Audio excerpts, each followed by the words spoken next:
Dani, Diego e Alba son 3 alumnos do grao medio de Actividades Comerciais do Centro de Formación Profesional de Fontecarmoa. Eles están detrás dun proxecto tan sinxelo como interesante. Para poder presentarse ao concurso do Emprende que organiza a Consellería de Educación, idearon unhas casetas para animais rueiros feitas con materiais reciclados. Fomos pensando ideas, fuimos descartando, pillamos un pouco de referencia en internet e vimos que había algo moi curioso en Tailandia, que es que hacen con cajas de cartón, hacen como unas casitas para gatos. De ahí fuimos desenvolviendo mejor la idea y dimos con nuestro proyecto, que es Green Pause. Eles decidiron engadirlle un valor medioambiental ao proxecto fomentando o uso de materiais reutilizables. A idea era facer as casetas de forma coller os materiais de forma reciclado.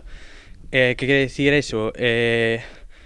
Coller madeira reciclada ou botellas, se pode facer plásticos permeables para poder facer eses tipos de casetas e eses fogares para os animais roeiros. Unha idea ademais que naceu da súa propia experiencia persoal. Os tres teñen algo en común. Na súa casa teñen mascota. Realmente eu na miña casa xa tiña como unha caseta que fixera eu co meu avó, de madeira reciclada realmente. O seu proxecto está pensado para concellos ou administracións. Ademais, idearon unha aplicación que permite localizar e rexistrar os animais. Una aplicación de seguimiento para así también tenerlos vigilados a los animales y como último paso pues buscarles también un hogar, o sea como una perrera, pero digamos yendo nosotros a buscar los animales a las calles. Nas casetas ponemos un código QR no que as persoas que queiran adoptar eses cadelos ou esos gatos pois teñan que entrar nesa páxina web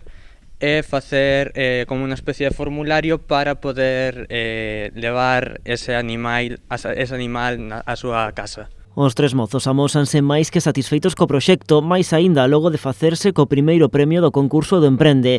Teñen clara cal foi a clave do seu éxito. Eu creo que a iniciativa social, sobre todo, o poder axudar aos animais, tendo en conta que, ademais, moitos concellos non saben moi ben como xestionar todo iso, poñéndolles na mesa un proxecto que xa está feito e que eles só teñen que poñelo, que levalo a cabo, pois creo que é moito máis fácil para todos. No centro poñen en valor este e o resto de proxectos que naceron aquí e que tamén se presentaron ao concurso. O seu obxectivo é incentivar a rapazada que participe neste tipo de iniciativas, un xeito de tirar do fío e espertar algo máis no alumnado. O alumnado que participa, que ve os resultados e que ademais descubre. Como decimos, pois isto leva é máis amplo que simplemente un traballo dunha asignatura. Por lo tanto, pois o alumnado neste caso descubre, traballa en pos e implícase. Dende a dirección do centro animan o alumnado a implicarse activamente neste tipo de proxectos que serven tamén para situar no mapa do talento galego a este centro de formación profesional de recente creación.